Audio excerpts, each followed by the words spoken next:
Hi guys, तो स्वागत है आप सबका इस चैनल एरो पे।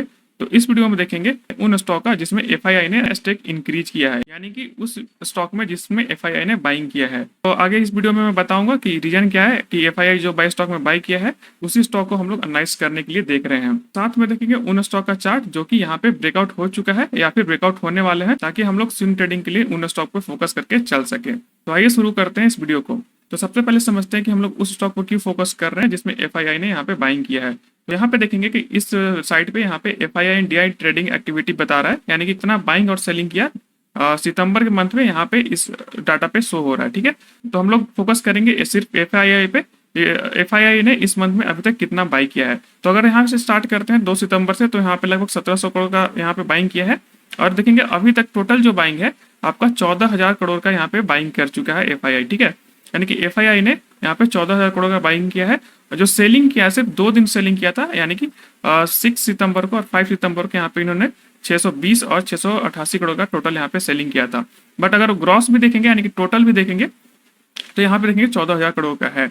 और यहाँ पे देखेंगे लोग गिरावट का बात कर रहे हैं, बट अभी देखेंगे तो 11 सितंबर को देखेंगे और 12 सितंबर को या फिर 10 सितंबर को भी देखेंगे तो अच्छा खासा यहाँ पे बाइंग इंक्रीज हुआ है। ठीक है, तो अगर और भी मंथ का आप डाटा चेक करना चाहते हैं, जैसे कि यहाँ पे अगस्त का या फिर जुलाई का 24 का, तो देखेंगे तो अगस्त में लगभग एफ आई ने 20,000 करोड़ का सेल किया था और जुलाई में लगभग यहाँ पे 5,400 करोड़ का यहाँ पे बाई किया था।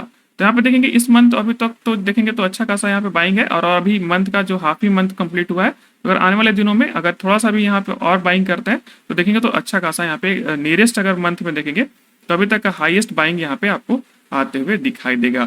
तो उसी हिसाब से हम लोग को स्विंग ट्रेडिंग के लिए उन स्टॉक को भी फोकस करके चलना चाहिए। तो आइए देखते हैं एक एक करके सबका चार्ट।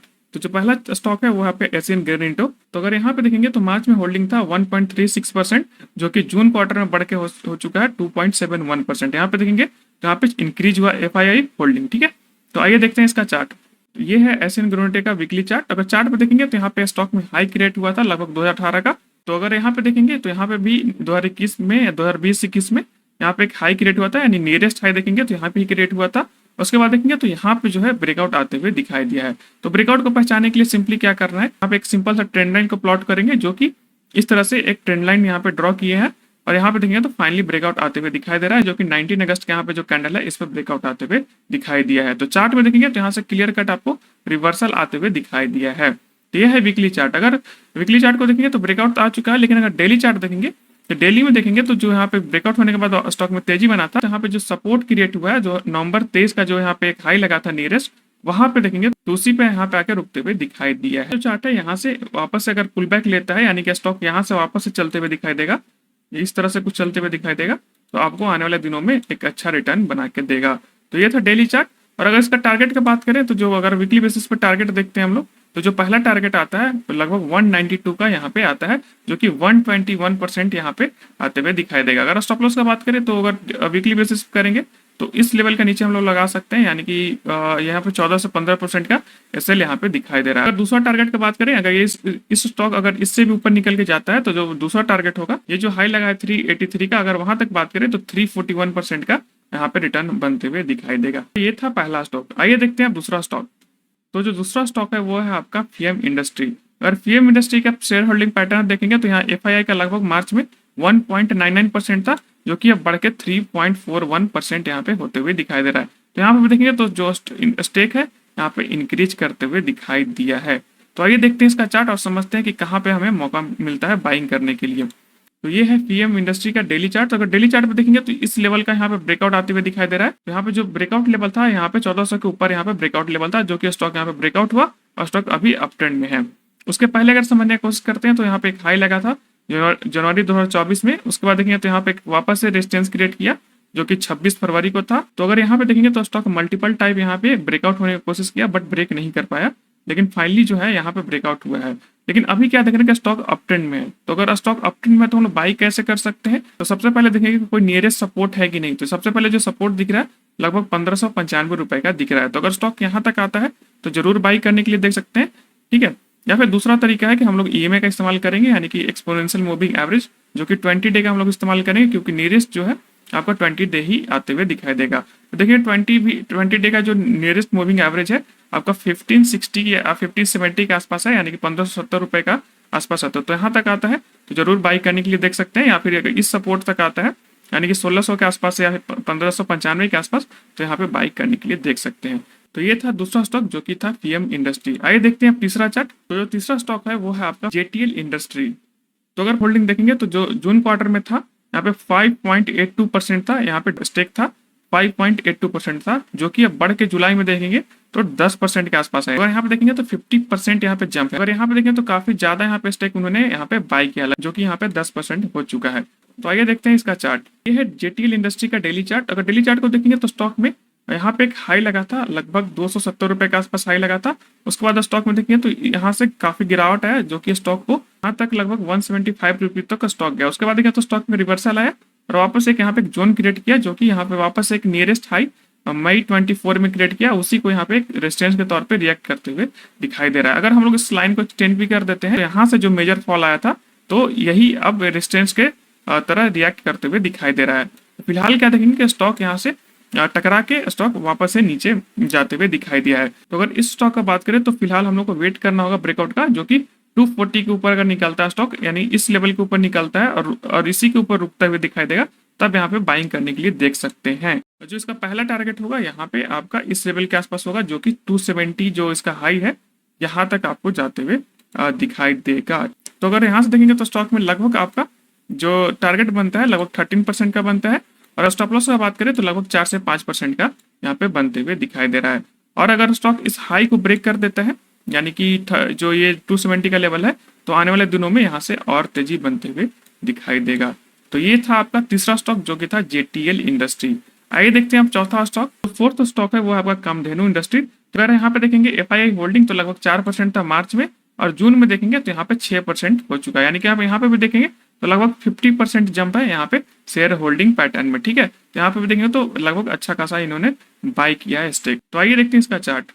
तो ये है कामधेनु एलटीडी का डेली चार्ट। अगर चार्ट पे देखेंगे तो यहाँ पे एक हाई लगा था, जो कि आपका मार्च 24 में। तो उसके बाद देखेंगे तो स्टॉक इसी के नीचे कब से ट्रेड करते हुए दिखाई दिया है। अभी फिलहाल देखेंगे तो क्या है, अभी ब्रेकआउट होना बाकी है, यानी कि जो ब्रेकआउट लेवल है आपका सिंपल 657 के ऊपर निकलता है तो यहाँ पे ब्रेकआउट होते हुए दिखाई देगा। अगर इसको थोड़ा सा और समझने की कोशिश करते हैं तो अगर इस तरह से कुछ ट्रेंड लाइन यहाँ पे प्लॉट करेंगे तो जो पहला ब्रेकआउट यहाँ अगर पहले भी हो चुका है ब्रेकआउट, जो कि 540 के ऊपर यहाँ पे निकल चुका है। ठीक है स्टॉक, तो अगर इस तरह से ट्रेंड लाइन डालेंगे तो यहाँ पे पहले भी ब्रेकआउट हो चुका है, लेकिन फिलहाल अभी देखेंगे तो इस ट्रेंड लाइन का कोई मतलब नहीं है, तो हमें वेट करना होगा 656 के ऊपर निकलता है तब यहाँ पे बाई करने के लिए देख सकते हैं। और नीचे देखेंगे तो नीचे वॉल्यूम भी यहाँ पे बढ़ते हुए दिखाई दे रहा है। जैसे ही स्टॉक इसके ऊपर निकलेगा तो आने वाले दिनों में आपको यहाँ से एक अच्छा रिटर्न बना के देगा। तो ये था चौथा स्टॉक। तो आइए देखते हैं नेक्स्ट स्टॉक।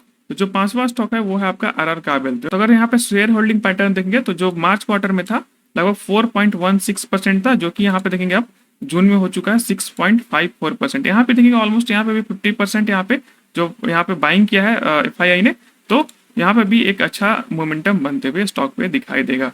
तो आइए देखते हैं इसका चार्ट। ये है आरआर काबेल का डेली चार्ट। अगर डेली चार्ट में देखेंगे तो स्टॉक यहाँ पे लिस्ट हुआ था लगभग सितंबर 2023 में। उसके बाद यहाँ पे एक हाई बनाया नवंबर 2023 में। उसी के बाद देखेंगे तो स्टॉक में नीचे आता है और वापस से देखेंगे कि स्टॉक हाई लगाता है, यानी कि वापस देखेंगे तो एक रेजिस्टेंस के लेवल से ही स्टॉक टकरा के और वापस से नीचे एक सपोर्ट क्रिएट कर रहा है। ठीक है, तो अगर ऊपर से एक ट्रेंड लाइन डालेंगे तो लगभग जो हाई क्रिएट हुआ है, जो रेजिस्टेंस क्रिएट हुआ है वो 1845 रुपए का है, और नीचे से एक सपोर्ट ड्रॉ करेंगे, कुछ ट्रेंड लाइन डालेंगे तो एक सपोर्ट क्रिएट हो रहा है, जो कि मल्टीपल टाइप देखेंगे। यहाँ भी एक यहाँ पे लिस्टिंग था, उसके बाद देखेंगे तो यहाँ पे एक जो लो क्रिएट किया, फिर यहाँ से भी देखेंगे फिर इस लो को टच किया, यानी कि एक सपोर्ट की तरह यहाँ पे बनते हुए दिखाई दे रहा है। फिर यहाँ भी देखेंगे तो यहाँ पे भी एक इस तरह से सपोर्ट बना के स्टॉक वापस से रिवर्सल लेते हुए दिखाई दिया है। तो फिलहाल क्या करेंगे इस स्टॉक में कि अगर या तो इस लेवल पे मिल जाए स्टॉक, ठीक है, वापस से अगर इस लेवल पे इस सपोर्टिंग ट्रेंड लाइन पे मिल जाए तब बाइंग करने के लिए देखना है, या तो फिर ब्रेकआउट होगा यानी कि 1848 या फिर 8050 के ऊपर निकलता है तब बाइंग करने के लिए देख सकते हैं। ठीक है, तो ये था आपका आरआर केबल का चार्ट, जो कि आने वाले दिनों में अगर ब्रेकआउट होता है तब बाई करें या फिर सपोर्ट पे आता है तब बाई करने के लिए आप देख सकते हैं। तो ये था आपका पांचवा स्टॉक, जो कि एफआईआई यहाँ पे इस स्टॉक में स्टेक यहाँ पे इंक्रीज करते हुए दिखाई दिए। आइए देखते हैं नेक्स्ट स्टॉक। तो जो छठा स्टॉक है वो है आपका मोरपन लैब। तो अगर मोरपन लैब में देखेंगे तो यहाँ पे जो स्टेक था जून में लगभग 1.67% था, कि बहुत बड़ा यहाँ पे स्टेक इंक्रीज किया है, जो कि 7.72% यहाँ पे होते हुए दिखाई दे रहा है। तो यहाँ पे काफी ज्यादा यहाँ पे स्टेक इंक्रीज किया है। तो आइए देखते हैं इसका चार्ट कि चार्ट पे कैसा दिख रहा है। तो ये है मोरपैन लैब का डेली चार्ट। अगर चार्ट पे देखें तो अच्छा खासा यहाँ पे ब्रेकआउट आया, लगभग 61 रुपीज के आसपास में यहाँ पे ब्रेकआउट आया। नीचे वॉल्यूम भी देखेंगे तो वॉल्यूम काफी अच्छा यहाँ पे दिखने को मिल रहा है, यानी कि वॉल्यूम भी काफी उसी हिसाब से ग्रो होते हुए दिखाई दे रहा है। तो यहाँ से देखेंगे स्टॉक काफी चल चुका है, लगभग यहाँ से देखेंगे तो अभी फिलहाल लगभग स्टॉक में 55% का रिटर्न बन चुका है। तो हम लोग एक्सपेक्ट करके चल सकते हैं कि आने वाले दिनों में अगर इसमें बाई करना होगा तो या तो इस सपोर्ट पे अगर मिलता है 90 रुपीज के आसपास तब बाइंग करने के लिए देख सकते हैं, या फिर अगर किसी गिरावट में अगर मिलता है 76 रुपीज या फिर 77 रुपीज के आसपास तब बाइंग करने के लिए देख सकते हैं। तो इसमें थोड़ा सा आपको वेट एंड वॉच करके अगर आप बाइंग करेंगे तो अच्छा रहेगा, या फिर अगर ईएमए का इस्तेमाल कर लेंगे 20 ईएमए का भी इस्तेमाल कर सकते हैं, जो कि अगर 20 ईएमए पे मिलता है स्टॉक 83 रुपीज, अभी तो फिलहाल 83 दिख रहा है, या फिर आने वाले दिनों में जब भी ये 20 ईएमए पर सपोर्ट ले तब एक अच्छा बाइंग यहाँ पे बनते हुए दिखाई देगा, ठीक है। या फिर अगर किसी और तरह से चार्ट पैटर्न आपको अगर दिखाई देता है तब बाइंग के लिए देख सकते हैं। लेकिन फिलहाल अगर बात करें तो यहाँ पे एक बाइंग लेवल बनेगा, जो कि अगर यहाँ पे रुकते हुए वापस से स्टॉक दिखाई देगा 80 रुपीज या फिर 90 रुपीज के आसपास, तब यहाँ पे एक बाइंग करने के लिए देख सकते हैं। या फिर अगर किसी गिरावट में अगर 76 का मिल जाए तो जरूर यहाँ पे बाई करने के लिए देखिएगा। ये था टोटल 6 स्टॉक जो कि या तो ब्रेकआउट हो चुका था या फिर आने वाले दिनों में यहाँ पे ब्रेकआउट होते हुए दिखाई देगा। हालांकि एफआईआई ने बहुत सारा स्टॉक में पोजीशन बनाया था, बट उनमें से मैंने कुछ स्टॉक को फिल्टर किया है ताकि हम लोग स्विंग ट्रेडिंग के लिए यहाँ पे आने वाले दिनों में ध्यान में रख के चल सके।